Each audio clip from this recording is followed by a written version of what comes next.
Катыран айылынын тургундары геологиялык чалгындоо жүргүзүп жаткан компанияга 19 ноябрдан тартып нааразычылыгын билдире баштаган. Акыры бул ишке эч ким көңүл бурбагандан кийин жергиликтүү жаштар барып, апрель геологиялык чалгындоо лагеринин 2 буткасын талкалап, мончосун өрттөп салган. Бул окуядан кийин ушул ишти жасаган Катыран айылынын 5 тургунуна кылмыш иши козголуп, тергөөгө чакыртылганда жергиликтүү эл чыгып, Баткен-Исфана жолунун 92-километрин тосуп салышкан. Биздин суу таза болбогондон кийин бизге бу жерде жашоодун кереги жок болот. Зыян келип атат. Булар алтынды баягы эме деп текшерип көрөбүз деп бизге мусоруну сүрүп таштап атат. Мусордан бизге суу келип кошулуп атат, агып булактан. Давай биздин сууду келип чечип берсин. Бул кенди иштетпейбиз эми бүгүндөн баштап. Эл аны койбойт. Ел жооп берсин. Озуну. Елди ойлош керек, жогоруда отургандар. Арадан 9 жыл өткөндөн кийин айылдагы кендин казылышына жергиликтүү тургундар дагы нааразычылыгын билдирип чыгышты. Катыран айыл өкмөтүндөгү эл топтолуп, президентке кайрылуу жасашты. Элек элдин атынан, Катыран айыл өкмөтүнүн элдин атынан соц тармагы аркылуу кайрылганга туура келди.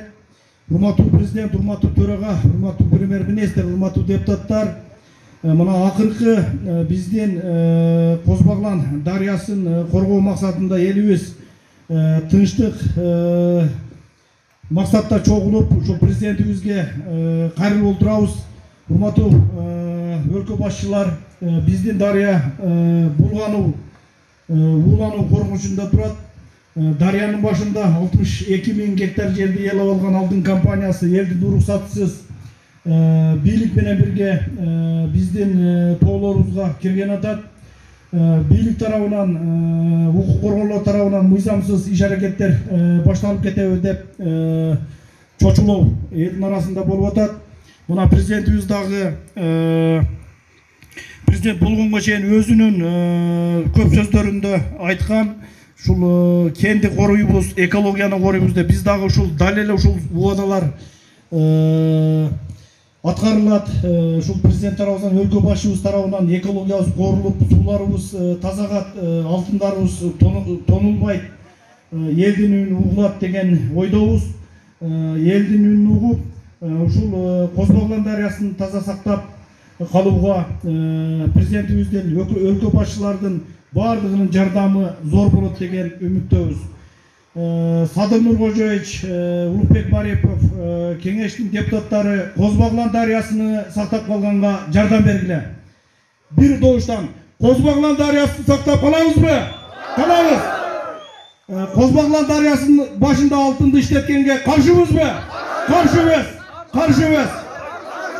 Каршыбыз. Барыңыздарга ийгилик каалайбыз. Козбаглан дарыябыз булганбасын. Козбагланды сактап калганга жардам бериңиздер.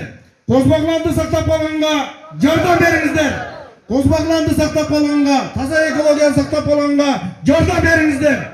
Элдин кайрылуусунан кийин Апрельская алтын кенинин айланасында түзүлгөн кырдаал жөнүндө өкмөттүн Баткен облусундагы ыйгарым укуктуу өкүлчүлүгү жергиликтүү бийлик менен инвесторлорду, эл менен жолугушууларды уюштуруу, элге компаниянын максаттары, пландары, Катыран айыл аймагынын өнүктүрүү боюнча программасын, жергиликтүү тургундарга көрсөтүлүүчү социалдык пакеттер боюнча маалыматты жеткиликтүү түшүндүрүүнү, өзгөчө өндүрүш технологиясынын коопсуздугу боюнча кеңири маалымат берүүнү тапшырды.